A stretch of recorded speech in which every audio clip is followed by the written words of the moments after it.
jamais arrivé. Ce sera à vous d'essayer de deviner quelle est la fausse anecdote parmi les 5 que je vais vous raconter. Commençons tout de suite avec la première anecdote. Durant une période, j'ai toujours été attiré par les émissions télé et je voulais en participer à un maximum afin d'avoir des souvenirs, de l'expérience, découvrir les coulisses et avoir des choses à raconter par la suite. Et une année, j'avais participé à une émission extrêmement célèbre passée sur M6. J'étais passé en prime time sur M6 pour l'émission La France a un incroyable talent. Et j'avais participé à l'émission alors que je n'avais aucun talent. J'avais décidé de chanter comme une casserole. J'avais chanté... C'était quelle musique déjà? J'avais chanté... J'avais chanté le Poussin Piou à l'époque où c'était populaire. Et j'y étais allé justement avec mon Minotaure. Donc le public, la France entière, à travers la chaîne M6, a pu observer un Minotaure chanter le Poussin Piou.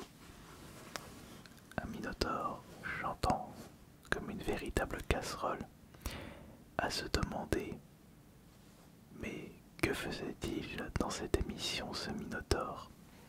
Cette personne ridicule. Incroyable talent est une émission réservée aux personnes qui ont du talent. Alors pourquoi cette espèce d'énergumène faisait partie des candidats? Ah ouais.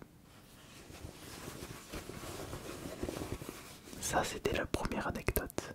Alors à votre avis, est-ce qu'elle est vraie? Est-ce qu'elle est fausse? Tout est possible dans cette vidéo.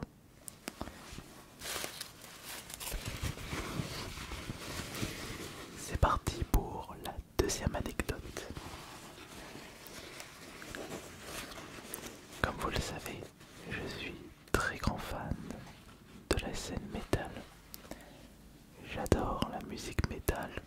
J'en écoute depuis plus de 25 ans.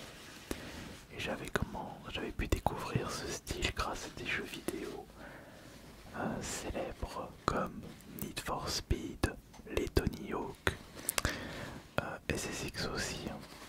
Beaucoup de jeux de chez EA. À l'époque où ils mettaient bien en avant le métal, le hard rock. Et lors de mes premiers concerts de métal, je n'hésitais pas à débarquer sur place avec, encore une fois, mon costume de Minotaure. Ouais, c'était une période où je le sortais partout, là où il était possible, je l'emmenais. J'avais très chaud sous ce masque, mais ça me faisait plaisir. Aujourd'hui, je n'ai plus besoin de sortir tout le temps le Minotaure, et même, je ne le sors que presque plus. Donc, durant mes premiers concerts de métal, mes premiers festoches de métal, un jour, alors que j'étais dans un festival de métal, c'était quel festival déjà? Est-ce que c'était le Bannerfest? Est-ce que c'était le Hellfest? Est-ce que c'était au Vieilles Charrues ou au festival de Beauregard à Caen? Je ne me souviens plus de ce détail. Et donc durant ce festival de musique, pendant que j'étais en train de danser n'importe comment et que je sautillais un petit peu dans tous les sens, et j'avais pu croiser une métalleuse qui était attirée par le Minotaure. Elle dansait comme si elle essayait de charmer le Minotaure. Alors moi, j'étais à fond, j'étais tout content. Et après toutes les musiques d'un groupe, durant le break, j'étais parti me reposer un petit peu près du bar pour m'asseoir un peu parce que le problème quand on porte le costume, enfin un costume avec un masque assez étouffant, on a du mal à respirer et on a ce besoin de l'enlever pour prendre un petit peu l'air. Et bien justement, pendant que j'étais en train de souffler un petit peu, j'avais retiré le masque du Minotaure. Et il y avait justement la personne qui était en train de tourner autour de moi, qui m'avait accompagné au bar. Mais je ne sais pas pourquoi. Au moment où j'avais enlevé mon masque de ma tête, eh bien, elle avait disparu. C'est-à-dire que elle était à côté de moi. J'avais mon masque. À un moment, je le retire pour boire un coup. Et 10 secondes après, elle s'était volatilisée. Et je n'avais plus revu cette personne de tout le festival.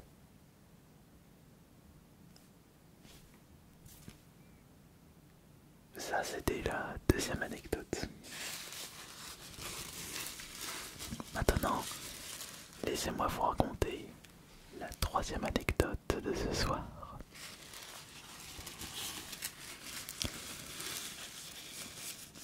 Pendant mon prime de vidéaste, de streamer, et j'étais par moments invité par des événements. Donc ça pouvait être des soirées VIP, des invitations par un network, par Google, par l'équipe d'admin de YouTube France. J'avais également accès à des carrés VIP dans les conventions comme la Paris Games Week, où j'avais pu être dans les backstage de YouTube et de Twitch. Et un jour, j'avais pu être invité à une soirée Twitch. C'était... Où est-ce que ça s'était situé justement cette soirée? Déjà, c'était dans quelle ville? Ce genre de soirée, c'est toujours dans les grandes villes. C'était Marseille, c'était Lyon, c'était Toulouse, ou est-ce que c'était Paris? Eh bien, c'était très certainement Paris. Paris, durant quel événement? Est-ce que c'était durant la Japan Expo? Non. Est-ce que c'était durant la Paris Manga? Non. Twitch, ils ne peuvent être qu'à un seul événement sur Paris, c'est bien entendu la Paris Games Week. Et j'avais pu avoir accès au backstage de Twitch durant une année de la Paris Games Week. Et comme j'étais partenaire Twitch, j'avais pu avoir accès à une soirée VIP qui s'était déroulée. Ça s'était déroulé où justement cette soirée? C'était sur Paris. Est-ce que c'était dans une boîte de nuit? Est-ce que c'était dans un restaurant? Ah non, le restaurant c'était plutôt en Allemagne. C'était pas Twitch qui m'avait invité à ce restaurant, c'était Ford. Oui, la marque de voiture. Donc c'était dans une péniche. Et comme c'était une soirée réservée aux partenaires Twitch, j'avais pu être en compagnie de d'autres streamers Twitch plus ou moins populaires. Et je dirais même que j'étais pas vraiment le plus populaire parce que moi ma zone de prédilection c'est YouTube et pas Twitch. Et j'avais pu rencontrer beaucoup de streamers, beaucoup de streameuses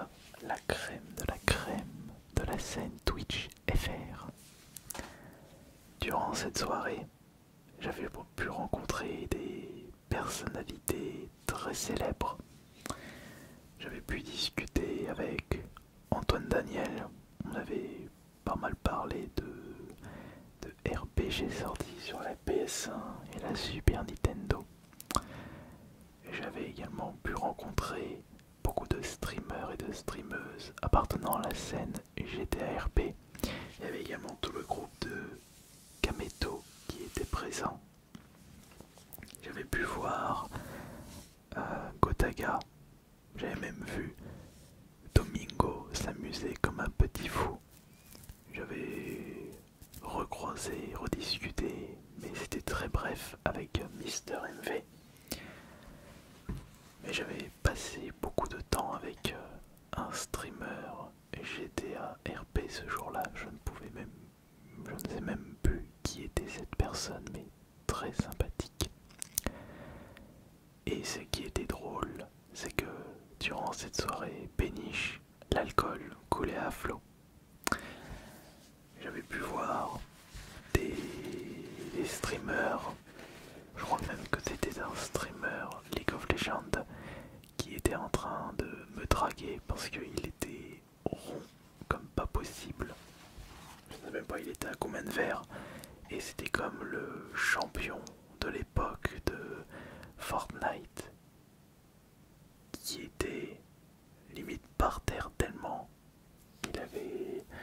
il avait consommé d'alcool. Mais vous savez, durant les soirées, les gens se lâchent. Surtout que si dans le cas où il y avait beaucoup de pression due à une compétition, on a ce besoin de se lâcher. Enfin, il y a beaucoup de personnes qui ont besoin de se lâcher, mais ce n'est pas mon cas. C'était une soirée très intéressante, mais je n'étais pas resté longtemps. Ça, c'était la troisième anecdote. Maintenant, l'anecdote suivante.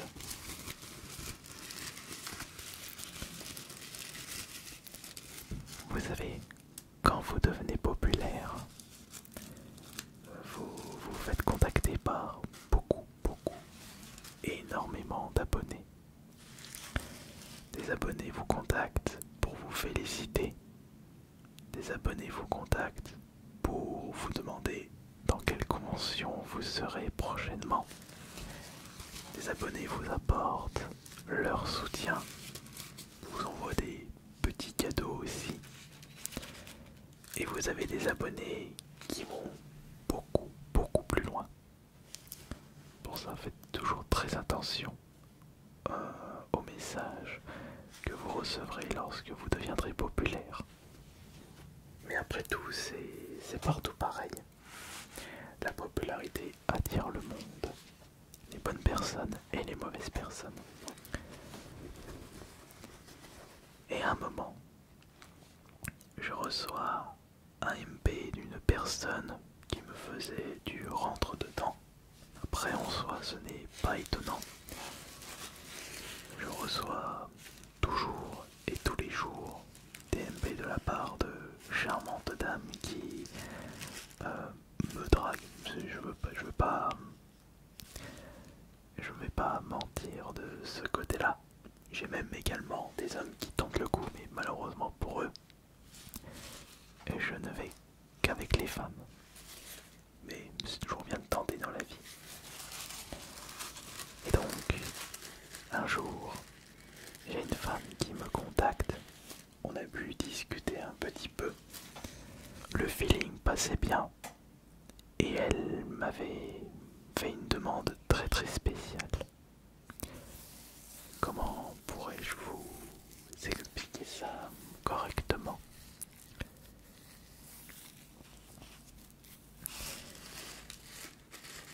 C'était une demande, comme je le disais, très spéciale. Elle m'avait demandé si j'étais disponible pour passer chez elle. Je me dis, bah, on discute bien ensemble, bah pourquoi pas. Mais elle m'avait demandé de faire une séance ASMR privée. C'est-à-dire que c'était une abonnée qui n'arrêtait pas d'écouter mes ASMR pour pouvoir s'endormir le soir. Et elle voulait justement que je lui fasse une séance ASMR à ses côtés, comme si c'était, je dirais, une séance d'hypnose ou de relaxation, de massage. Au début, j'ai trouvé cette demande un petit peu bizarre, mais en prenant du recul, c'était une demande assez rigolote.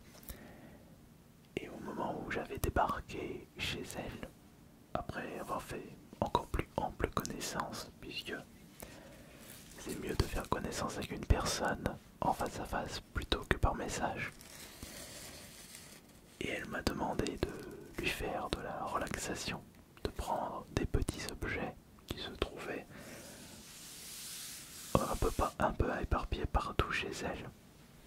Et je fais des petits gestes. Elle était installée dans son lit.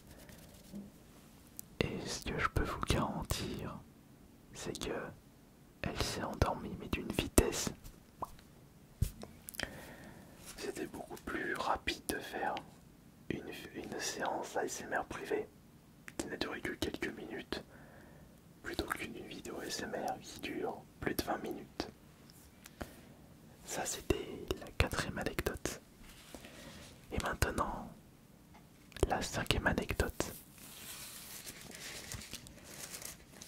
Durant une période, j'étais toujours attiré par les compétitions insolites, ou plutôt, quelles sont les choses que je pourrais faire et qui me permettraient de porter mon costume du Minotaure.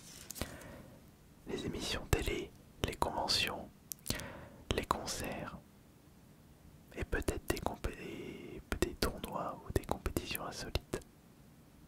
Des émissions de télé, j'ai oublié de vous le dire. Et bien, justement, en parlant de ça, je m'étais retrouvé un jour à faire de l'air guitare devant 7000 personnes. 7000 personnes, oui, c'était pas 10 000.